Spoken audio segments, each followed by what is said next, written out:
crazy and not doing us well. But thank you so much for joining us. I am Dashita Dawson, the weed head, and this is my baby sister, Ice Dawson, also known as the cannabis socialite. Hey, girl, where are you? Hey, hey, I am in East New York. I'm in our old hood, up the Oh, street from Gateway. So you already know I am in the hood and I'm loving it. It's not that cold though. All the snow is gone. So you can yeah, it's really that's true. I mean, I feel like we were up in Albany and Buffalo, and it just good. sounded crazy. It was just too much, and the snow was crazy. And now we're back in Brooklyn, and it looks like it's all gone. And now I'm Yeah. excited to get back to work, but it has been real challenging. I'm currently in Brooklyn also, but I'm a little bit closer to the Clinton Hill area. I actually don't know what they're calling this now. Whether The whole Brooklyn is renamed. yes, they are Gentrified. renaming things. Yes. So, but okay. So we here, episode 4. What are we talking about today? I'm very excited. We got a lot of topics, right? Okay, yes, we got a blazing topic. My topic is CVS rejecting medical marijuana ads. Then we'll have our main topic discussing how High Times reportedly bought cannabis, yes, cannabis, for $7 million. With High Times for 7 million. So, they're just acquiring a whole bunch of stuff around the cannabis industry. So we are excited to talk about it and really dive deep into, High Times Holdings acquisitions. And then we're going to figure out what real talk is for the cannabis industry. And then where in the world head is the weed head? Because we know that comes from your mouth, okay? So we got a few True. topics started on, so we jump right in. Absolutely. And as always, as we are touring through the United States, I feel like mostly the East Coast these days, I'm always kind of talking about how people can get into the industry. You can check out my Yeah. book, How to Succeed in the Green Rush, by simply texting WeedHead to 30500, or you can click the link in our description. The truth of the matter is, the book is helping so many people. Even if you don't want to get into the industry, it kind of gives you a gauge of like what's happening around you. So like if you're in New York and you're like talking about legalization and you see it's happening, you're like, okay, what is actually happening in the industry? This book will help you. So I just wanted to just remind folks that how they can get to it, because that's, to be honest, that's like the number one question I'm getting. It's like, how do I get the book? How do I get the book? And I'm like, I feel like I'm posting it, but okay, now you know. So which topic are we trying to jump into first? There's a lot of hot news right now. There is a lot of hot tea, and it's so funny because the tea be coming hot off the press at the end of the week. So, Yes. we be having a whole bunch of 360s and transformations, and then, I'm be having to get the words right. Before we start, hold on, pause. We got to take a minute break, okay? Before we start, how didn't you tell me last week that I was saying state to state and not state of the state? Oh, You had well, like a block that's already. my bad.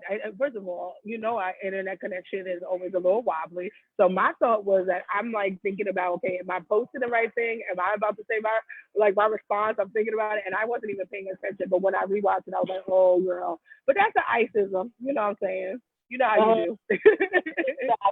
but just so you know, there's some millennials out here not saying the right thing. It is state of the state, okay? Not state to state, like me and my few millennial friends thought it was. So I keep correcting myself. And you guys don't be shy. If I'm saying something inaccurate, drop a comment for the girl. I ain't got no shame Yeah. in my game. That's what happens when you're the baby of the family. I just used to getting corrected all the time. We're like, oh wait, oh wait. But no, I missed Right? it. I'm sorry. But you know what? We always, we're gonna remix something. So we talk about the state to state. Like, yeah. No, I appreciate you kind of calling it out so we can make sure we're keeping our followers informed. That's hilarious. Yeah, My bad. well, the remix, as you must say. Yes. Well, it's a remix. Yes. All right. So So, oh my goodness. let's Super Bowl that's happening on your birthday. We haven't really been following the NFL because, the crazy testing on cannabis between the one knee is just too much. So we haven't been following football, but I was very interested when I saw a few articles about CBS and the Super Bowl turning down ads on medical marijuana. Yeah, yeah. I mean, but this is the current situation that we're in, right? So what happened? We have Acreage Holdings, right? Yes, yeah. So Acreage Holding, which is You a love to cannabis give me the hot tea. I love when you tell the story. Okay, let me sit back. so they are a cannabis cultivation, processing, and dispensary. So they're fully vertical. Holding companies reportedly put in about $5.4 million for a 30-second Super Bowl ad on CBS. And for them, this is more of a PS to add. As you know, Georgia, as well as 30 other states in America, has the medicinal cannabis, medicinal marijuana. They felt like it was the perfect time to get the type of views and looks that they need. And especially since, new faces of cannabis are the fastest growing users, not the old faces. Hello, yeah. And so they were deciding on whether to do 30 seconds or 60 seconds. CBS and the Super Bowl got back to them and basically just told them that this is still federally illegal and is a Schedule One, classified Schedule One. Even though you put in fine print at the bottom, we still not going to show this. Wow. It's sad. Yes, it is. But then have you watched the video already? I know you watched the video. We're gonna have to put the link in. Okay. So here's the key. They have to release the video. Again, you're not supposed to see any Super Bowl videos really until the Super Bowl. Like, they give little teasers. So they said they're going to release it closer to the Super Bowl day to kind of get to people to see what it was about. But I will tell you that reportedly it was a young boy that was suffering from Crohn's disease, I think. That's in it, telling his story. And then it's a veteran that lost a limb from Oakland that's telling their story in it. So it's a lot of people telling their stories of how cannabis saved their lives. And after, after Nikki for, being a great host here in Buffalo, after hearing how things like medical cannabis has, transformed people's lives, is just ridiculous that, we tend to play ball with their advertising and they still denied us. Right. And the thing is, it wasn't a product promotion, right? So here we're talking actually no different from how, we see cancer centers just focus on how their center or their treatment has helped patients. So I was really disappointed to hear that because I think we were really excited. I may have some tea that you have not sipped on, girlfriend, but I have been getting a little bit lit up about some sneak preview on YouTube of the video that was denied. So it is actually, I think it's out there already. I think somebody has leaked a little bit of something, yes. So I got to see that a bit. And, I feel like I was watching it not knowing what I was watching and wasn't sure. But yes, now that I, read the whole story and I'm kind of seeing what, what the outcome has been, I think they leaked it. So we're going to have to put that in the comments for everybody to check out because you tell us, like, is it, something that should have been, it shouldn't have been advertised. And I think that that's just considering like how many beer commercials get advertised during the Super Bowl, right? Like that's not saving no lives. Yes. How many Doritos commercials? no shade to Doritos, but like that's not saving lives either. Like it's killing me, but it's just one of those things where we're not prioritizing the right things at all in the United States, and this just counts as one of those things where the government does need to catch up with what is happening in all of the states for the most part. There's some rumbling of figuring out medical marijuana at the very least because it does so much to help folks. That's just a shame, man. Thank you for the tea. I know. So once we drop the comments in the link, everybody also will know it'll be my first time seeing it because in the article that I was reading, the CEO said that they weren't trying to release it until closer towards Super Bowl. So, they're so hot that people are probably demanding to see it because they're curious, right? Yeah. How are you not in medical marijuana PDS go? So that's crazy. As we play ball with the mainstream and they kind of play us, deny us, we still get one up. So the New Jersey governor has added opioid addiction to their medical marijuana treatment. So, Hey, that is really a win. I'm really excited for the health commissioner out there. I'm excited for New Jersey. Shout out to Leo Bridgewater, Ronnie Soto, just some of our leaders. Shout out to BG. Shout out to Charlana, the whole M4MM family in New Jersey. Y'all are doing it in terms of just setting precedent because these are things that we have not seen in other states in a major way. And I think that we can lead the efforts. But when I was reading about it, like I feel some of the number of deaths, like there've already been over 100 deaths to opioid overdose in the first 2 weeks, 3 weeks of the year in New Jersey alone. That's crazy. That's crazy. I mean, every year it's gone up. The report deaths from overdosing. So, this is a major concern. And as Phil Murphy actually did some real research and took his research from states that have legalized medical marijuana, looking at their overdose addiction rate versus states that have not.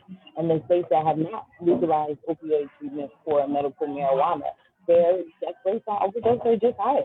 Right. And so if you try to drugs off the street, you should get a medical plan to help people wean them off of those drugs. Because once you take like something like heroin or fentanyl, you're on medication for the rest of your life. Right. Right. It's just insane. But I think that it's great that they're at least doing the research behind it. They're trying to lead with real science versus gross science. I won't even get into a press release I received the last week that I had to kind of like essentially be like, no, I'm not sharing this on the weed head because I don't agree with the direction. But folks are trying to find this connection between lung cancer and cannabis. And I'm like, how about we look at the paper that we roll our cannabis in to consume it? How about we look at that? That has tobacco in it, and we already know that there's a correlation. It's like, it seems because the drug has been so demonized that even the smartest people overlook some basic like scientific methodology that we choose to deduce what we're going to study first and what we're going to assume may be causing something detrimental to happen. So it's been really interesting to watch medical professionals, health professionals, scientists kind of play themselves a little bit. Of course, I am not the typical molecular biologist, but shit, my brain still works, and it is the case that I'm very, very interested in the real science behind cannabis, and this is aligned with almost everything we've seen out of Colorado. We've been doing some things around using CBD to help people off opioid addiction. So, at the end of the day, it's aligned with what we've seen, and I think it's going to set a precedent for the nation, to be perfectly honest. Absolutely. I mean, I saw that press release you're talking about. Of course, we're not going to give, haters no light. So if they get their press release to the public, then we probably put it in the hot topics. But until then, they will stay in the closet. But yeah, even, if you're getting good rolling papers, you're getting hemp papers. So you're not even smoking tobacco if you're getting the right type of hemp papers. There's also hemp blunt. There's other ways that you can consume and still smoke like you did back in 1996 with just medicine. So I to open up and understand how to be a real cannabis connoisseur. I am a cannabis snob now, so I'm very much so like, what paper are we rolling it in? I want to know if this is Swisher versus the backwoods, because Swisher didn't pass any of their pesticides, whereas backwoods did. You gotta be careful about Absolutely. I agree. I think as the market becomes more mature, we'll see more science behind these claims. I know, I'm pretty excited because I do smoke out of joints and blood. Since I love the variety, I also love when it's actually a good quality product. But to talk about smoking and non-smoking, so did you hear about bloodtrader.com? Marijuana to federal government employees. Now, it is in California, so if you are a federal government employee somewhere not in California, you're probably not going to get donated cannabis. But shout out to everyone in Cali. It's not early there, but when y'all rewatch this, just know the hoodtrader.com is the free cannabis to you guys. Yeah, that's the yo. When we posted that, it basically went viral because everybody is like had a mixed kind of thought. Like the first thought is like, okay, that's kind of cool, right? Bud Trader basically being like the Craigslist of the cannabis industry. They decided that this is something they're going to do. Now, one of the first comments we got, and I am here for it, was basically like, oh, we giving this away, but isn't this federally illegal? Like, will they get in trouble? Or if they use it, that like really spun on kind of the debate as a pertains to whether or not federal employees should be able to use cannabis in the states that are actually legal. Now, I'm no lawyer, so do not listen to me in that regard. We're gonna have to bring on some of the real folks with the Esquires behind their names. But I would say the answer is that they can't, right? Like, the answer is probably no. But who knows if they're testing what that is. But it was a nice thought, especially if you think about, how long it's been that the government has been shut down. We're talking about over 35 days. Folks have not gotten paid. And that actually was just hot off the presses. That's now been reversed, at least a 3-week time period. So there's some relief for government workers, but I definitely think they probably need cannabis. The other thing that I have to point out is that folks were really wondering, all right, well, Bud Trader, this is a great gesture, but what about giving away cannabis to people who have medical marijuana, certification and various ailments? Like, what about giving it to patients? And that led me to a whole different world of like insurance and like why, we're still paying for this out of pocket. It's not covered. And yeah, I kind of like wondering what's up with the conscious corporations that want to give cannabis to people who have qualified medical conditions like opioid addiction, for example, from New Jersey. What's up with that? I thought that was a really interesting take on this gifting concept.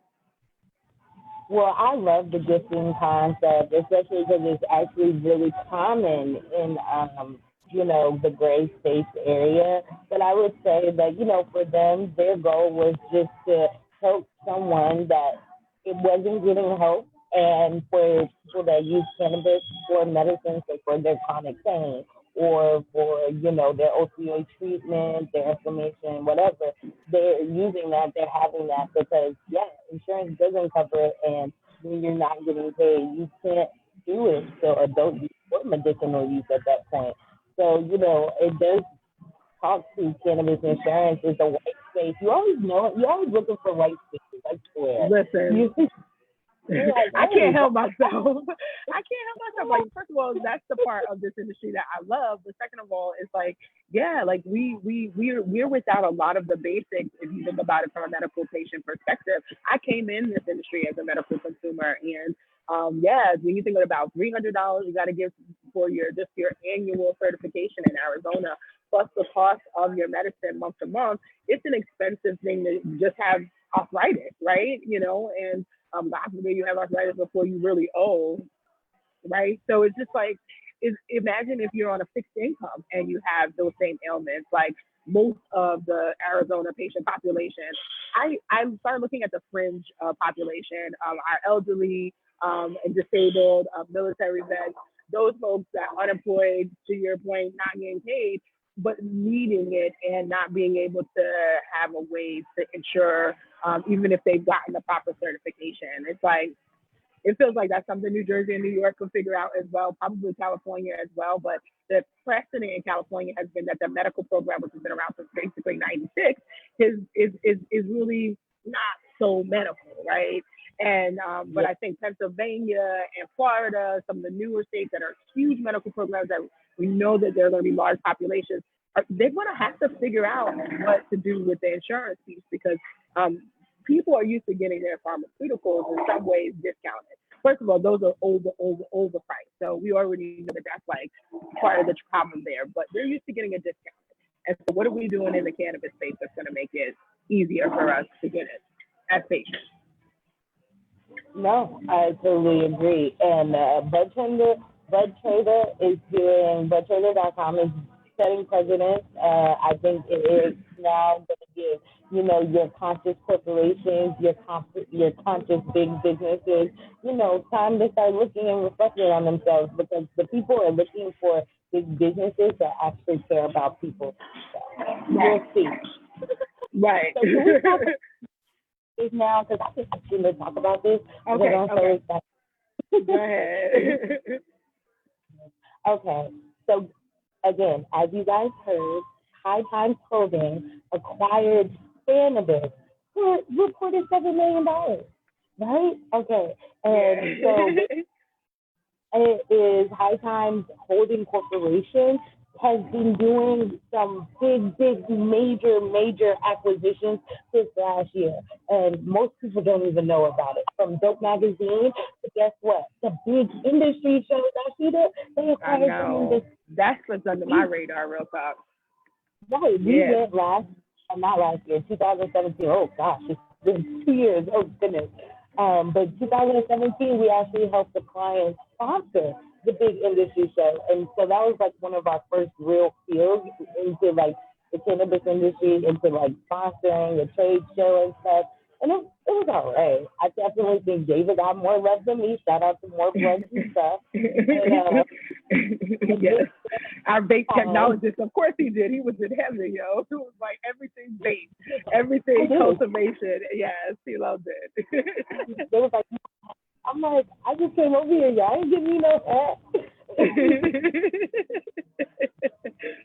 Yeah.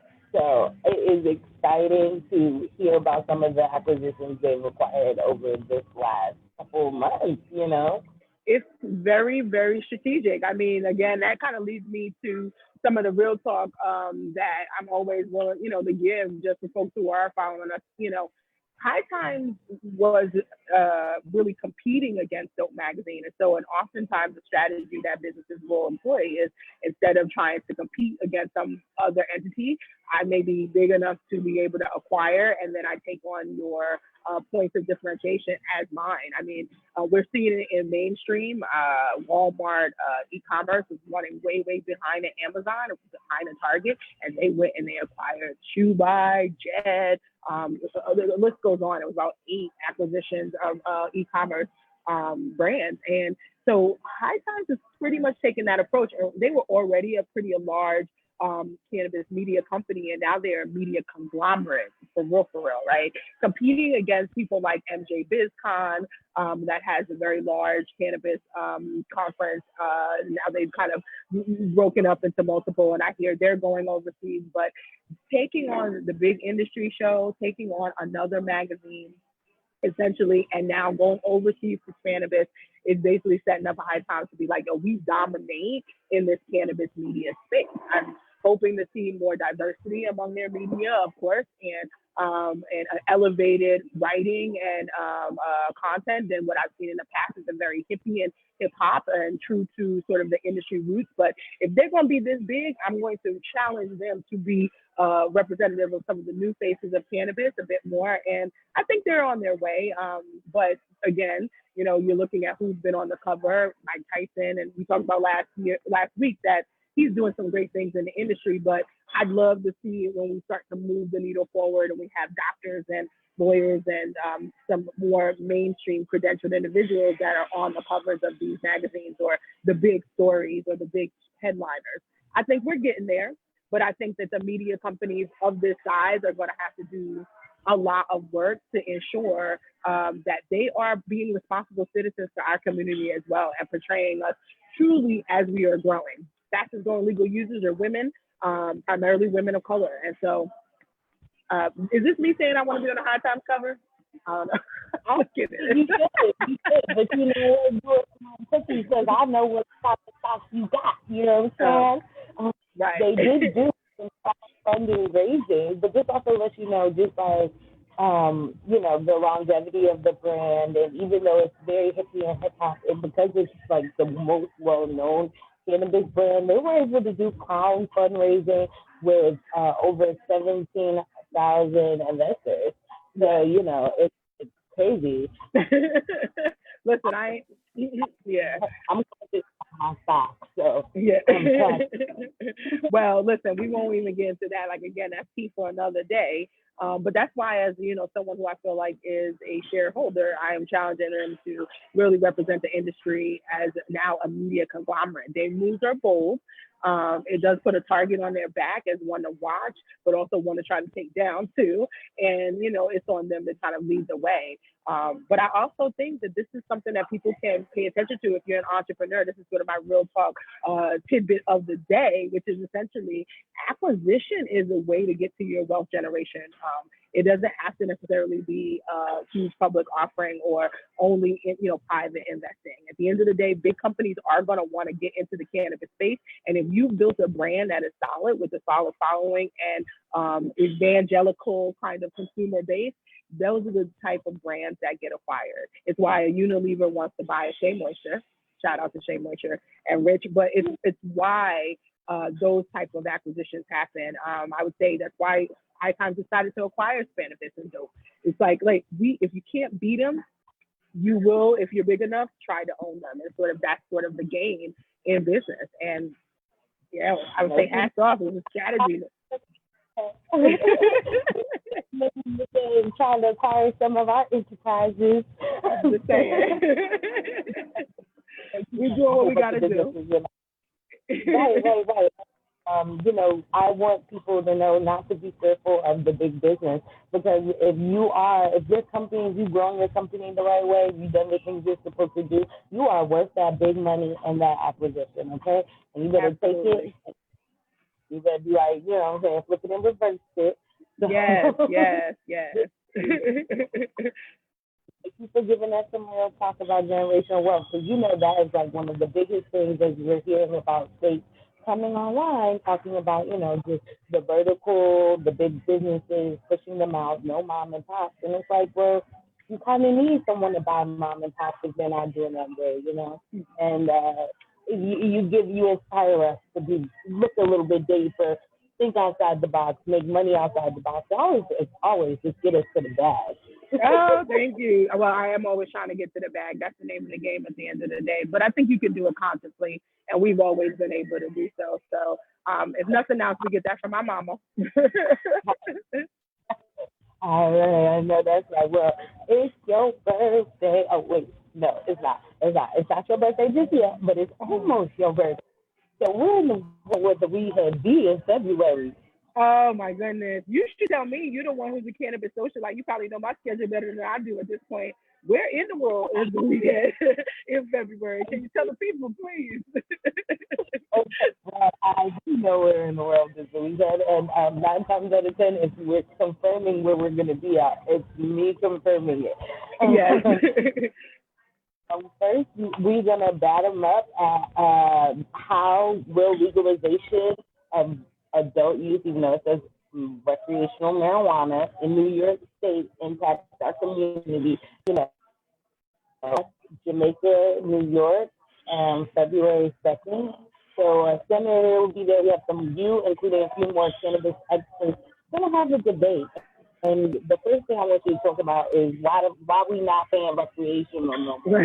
But so we'll be in Miami for Black and Cannabis Summit.